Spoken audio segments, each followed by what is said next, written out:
करमेल पर्वत पर बड़ी जीत के बाद जब नबी एलिया ने बाल के नबियों को हराया तब रानी इजाबेल को बहुत गुस्सा आया। उसने एलिया को संदेश भेजा कि कल इसी समय तक मैं तुझे भी वैसे ही मरवा दूंगी जैसे तूने मेरे नबियों को मारा है। ये सुनकर एलिया बहुत डर गया। वो अपनी जान बचाने के लिए भाग खड़ा हुआ। वो यहूदा के बेरशेबा पहुंचा और वहां अपने सेवक को छोड़ दिया। जंगल में निराशा। एलिया अकेले जंगल में एक दिन की यात्रा करके गया और एक झाड़ यानी झाड़ी के नीचे बैठ गया। वो बहुत थक चुका था और मन से टूट गया था। उसने यहोवा से प्रार्थना की, हे यहोवा, बस अब बहुत हो गया, मेरा प्राण ले ले, क्योंकि मैं अपने पुरखाओं से अच्छा नहीं हूं।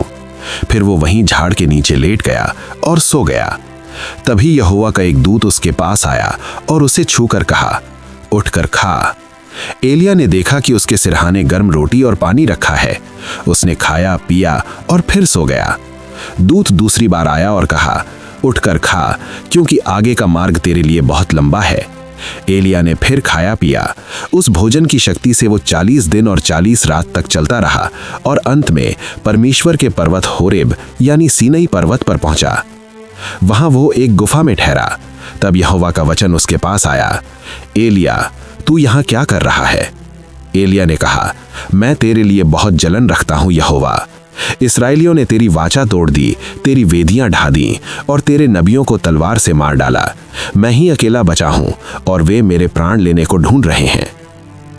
तेज हवा, भूकंप और आग। तब यहोवा ने कहा, बाहर निकल और पर्वत पर मेरे सामने खड़ा हो। फिर बहुत तेज आंधी आई, पर यहोवा आंधी में नहीं था। फिर भूकंप आया, पर यहोवा भूकंप में नहीं था। फिर आग आई, पर यहोवा आग में नहीं था।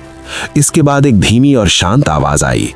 जब एलिया ने वो आवाज सुनी तो उसने अपना मुंह ओढ़ लिया और गुफा के द्वार पर खड़ा हो गया। परमेश्वर का उत्तर।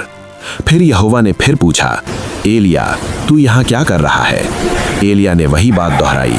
तब यहोवा ने उसे नया काम दिया, हजाएल को आराम का राजा अभिषेक कर, येहू को इस्राएल का राजा अभिषेक कर, एलीशा को अपने स्थान पर नबी ठहराने के लिए अभिषेक कर।